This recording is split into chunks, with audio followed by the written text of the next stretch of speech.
Halo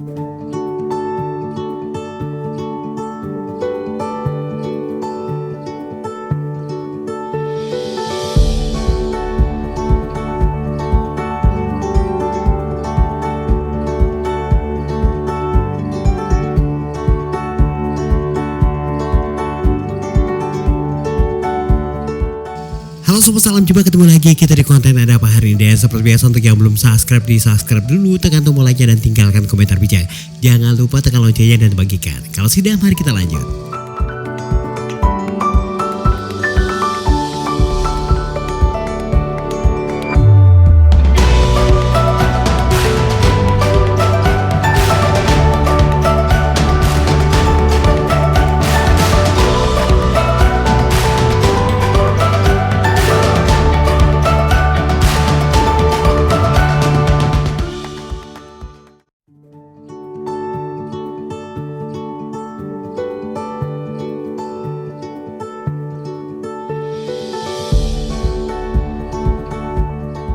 Baik teman-teman netizen yang luar biasa, Assalamualaikum warahmatullahi wabarakatuh. Salam sejahtera untuk kalian semua.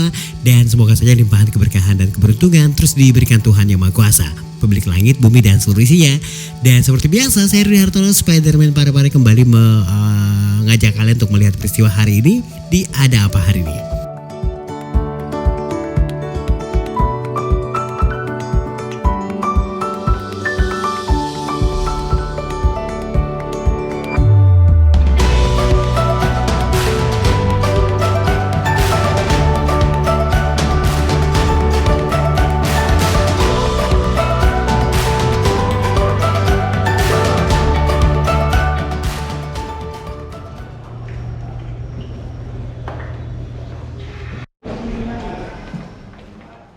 Perjalanan pertama kita untuk episode kali ini teman-teman netizen, langsung saya ajak kalian ke Mapolres Parepare nih. Ada yang lagi bawa lari sapi orang nih, aduh.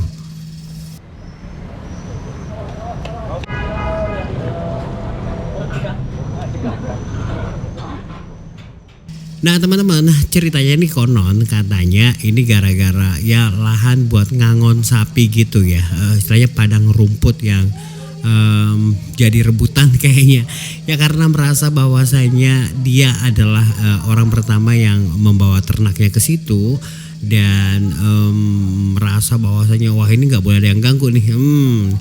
Pas ketika ada yang juga membawa ternaknya di situ, dia jadi jengkel. Akhirnya buat bikin jerah, dia ngambil sapinya. Bapak Kapolsek Soreang, Kanit Reskrim Polres Soreang, dan Wakapolsek. Baru sekian lama baru terjadi lagi di Parepare. Mungkin di atas 10 tahun baru ada kejadian pencurian sapi di Parepare.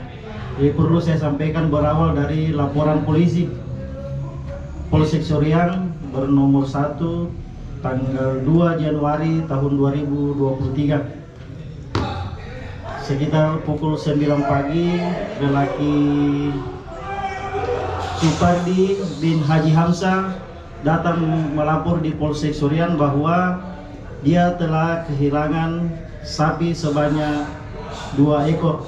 Atas dasar inilah di hari itu juga kami dari Polsek Soreang, unit reskrim bekerja sama Intercam, bekerja sama dengan unit opsional Polres Parepare melakukan serangkaian tindakan penyelidikan di lapangan. Lokasi pencurian itu sendiri beralamat di Jalan HM Arsad, tepatnya di belakang Kavaleri Kelurahan Watan Soreang, Kecamatan Soreang. Nah, ini kita terus kita merespon apalagi aduan masyarakat. Atas dasar itu kita bekerja secara on time, bekerja terus menerus bagaimana masyarakat kita bisa layani dengan baik. Serangkaian tindakan itu personil penyidik Kanires bersama anggotanya terus melakukan penyidikan dengan memeriksa beberapa orang saksi. Atas keterangan saksi inilah muncul nama. Nah, itu awalnya muncul nama, kemudian penyidik yakin bahwa nama itu yang disebut. Akhirnya kita panggil yang diduga pelakunya atas nama Aso bin Baso Arding alias bin Arding yang berusia sekitar 37 tahun, alamat Kelurahan Watang Soreang. Kita panggil berdasarkan sapi dari kandangnya.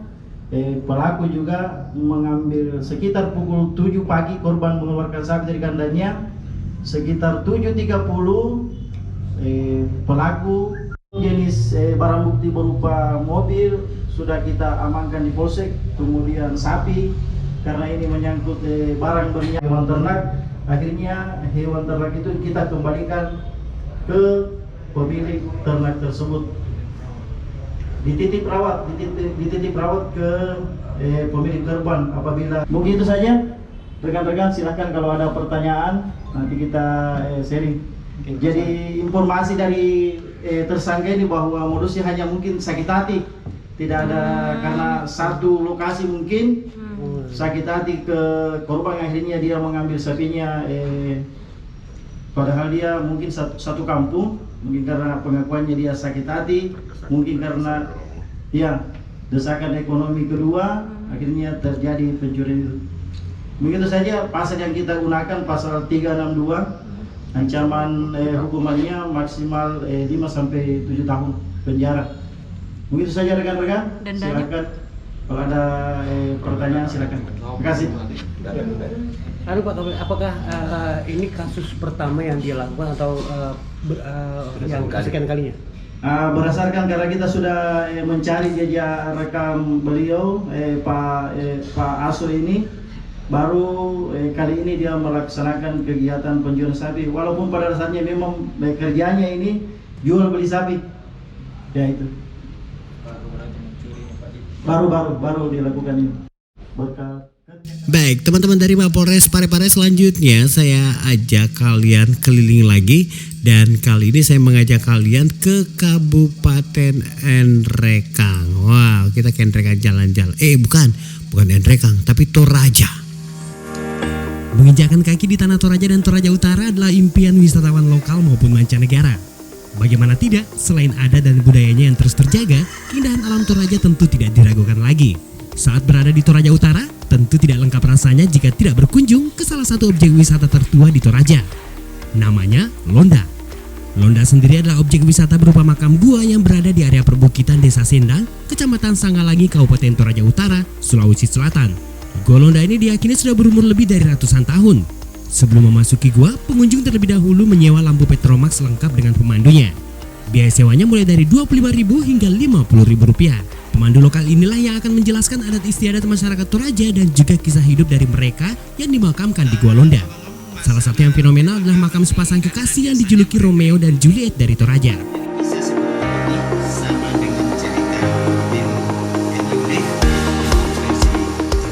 Selain memandu, sebagian kami bisa memberikan suatu penjelasan cara-cara pemakaman di sini itu sebenarnya seperti apa, dan kami bisa menjelaskan masing-masing cara pemakaman, baik di atas, di tengah, dan sebagian di dalam gua, di dasar gua di sini. Jadi tidak sekedar memberi penerang saja? Ya, jadi sebagian kami bisa menjelaskan kepada tamu-tamu atau pengunjung yang datang di sini, cara pemakaman di Londa di sini tuh seperti apa.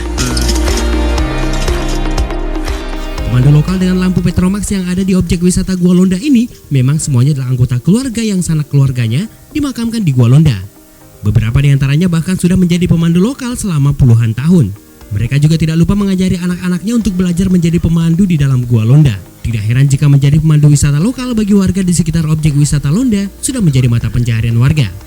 Meski disebut pemandu lokal, beberapa pemandu ini menguasai sejumlah bahasa asing, baik bahasa Inggris, Spanyol, Belanda, hingga Prancis. Jika ingin berkunjung ke Gua Londa, pengunjung cukup menempuh perjalanan darat sejauh 7 km dari Rantepao yang menjadi ibu kota Kabupaten Toraja Utara. Harga tiket masuk ke objek wisata ini sebesar Rp10.000 untuk wisatawan lokal dan Rp20.000 untuk wisatawan asing.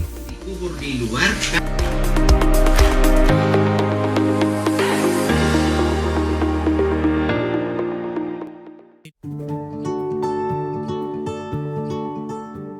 Baik, teman-teman dari Toraja, seperti biasa kita mengumpulkan satu kantong sampah di malam hari ini.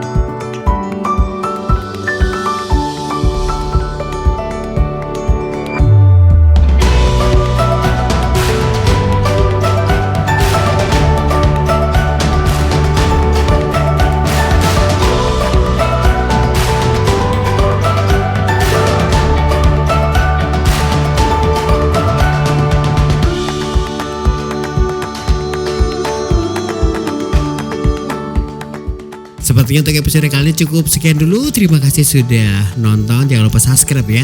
Sampai jumpa besok dan salam jumpa.